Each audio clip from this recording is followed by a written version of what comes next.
जिन्दगीमा फर्स्टचोटि विदेश आएको, अमेरिका अस्ट्रेलिया जानु सकेन, के गर्नु। अब विदेश आएको 2-3 महिना भएको छैन, बिरामी भयो। यत्रो ठुल्ठुलो औषधि खानुपर्छ यी देशको।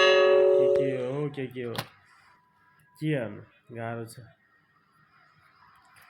अब अमेरिका अस्ट्रेलिया गएको भए टन्न पैसा कमाउँथ्यो, टन्न खाएर मोज गर्थ्यो होला। अब यहाँ त के गर्नु, जम्मा 1300 स्यालेरी छ। 1300ले अब बचत गर्नु कि खानु कि हग्नु कि उठ्नु कि जस्तो भनेर भन्नु नि अब लाजै मर्दो छ। स्यालेरी भन्नु नि अब 50,000 पनि हुँदैन। अब के गर्ने त, गाह्रो छ हौ जिन्दगी, गाह्रो छ। के गर्ने, बोरै लाग्छ कोही बेला त घरतिर टिकट काटेर जाउँ कि जस्तो लाग्छ।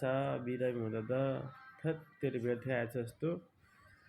अब के गर्नु, व्यर्थै आएछ भनेर नि अब ऋण गरेर आइयो, 1.5-2 लाख ऋण गरेर आइयो। अब ऋण नतिरिकन जानु नि गाह्रो।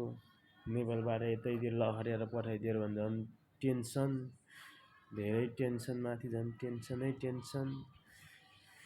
बाध्य त्यसलाई भए नि बस्नै पर्छ 2 साल त। अब के गर्नु, यहाँबाट अब केही अब एक दिन काममा गएन, बिरामी भएर ढाड दुखेर सबै जिउ दुखिरहेछ भने नि अब आएन भने त काममा आउँदैन भने मुलुक जाऊ भनिदिन्छ सुबिरहरूले, ठुल्ठुलो मान्छेले। अब काम गर्नै पर्यो, पेल्नै पर्यो। हामी त विदेशमा आइसकेपछि गधा भन्दा नि खत्तमै हुँदो रहेछ, कुकुर नै हुँदो रहेछ नि गाँठे। ठुक्क जिन्दगी त पाएकै हो, झ्याउ लागिसक्यो विदेशमा त।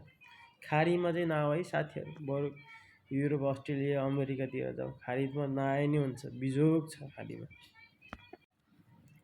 बिजोग पनि कति बिजोग। नेपालबाट मेन पावर